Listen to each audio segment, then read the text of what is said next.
મતદાનના દિવસે મતદારો સુચારૂ રીતે મતદાન કરી શકે તે માટે ફરજ પર તૈનાત પોલીસ, એસઆરપીએફ, સરકારી કર્મચારીશ્રીઓ અને આવશ્યક સેવાના મતદારો માટે બેલેટ પેપરથી મતદાનની સુવિધા પૂરી પાડવામાં આવે છે.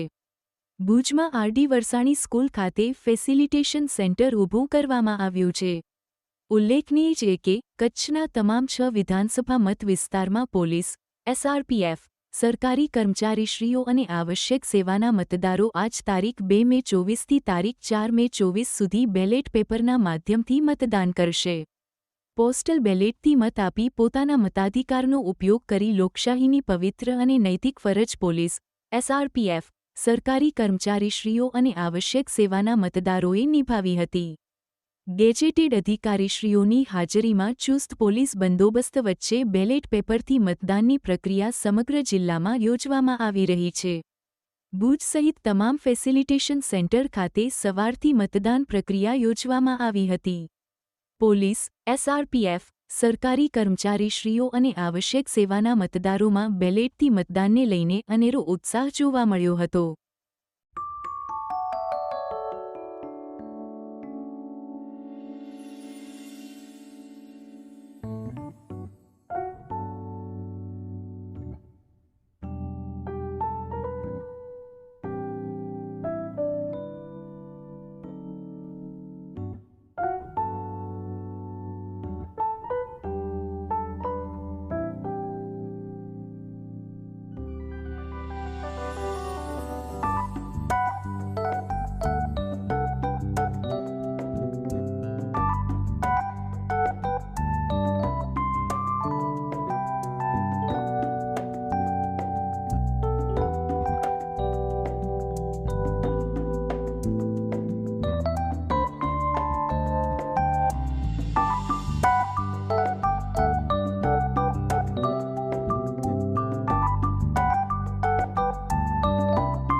આ વર્ષે હું અને આ બધી બહેનો પહેલી વખત વોટ આપવા જઈ રહ્યા છીએ, તેનો અમને ખૂબ જ ઉત્સાહ છે. તો ચાલો આપણે સૌ બોલીએ, મારો મત મારી તાકાત.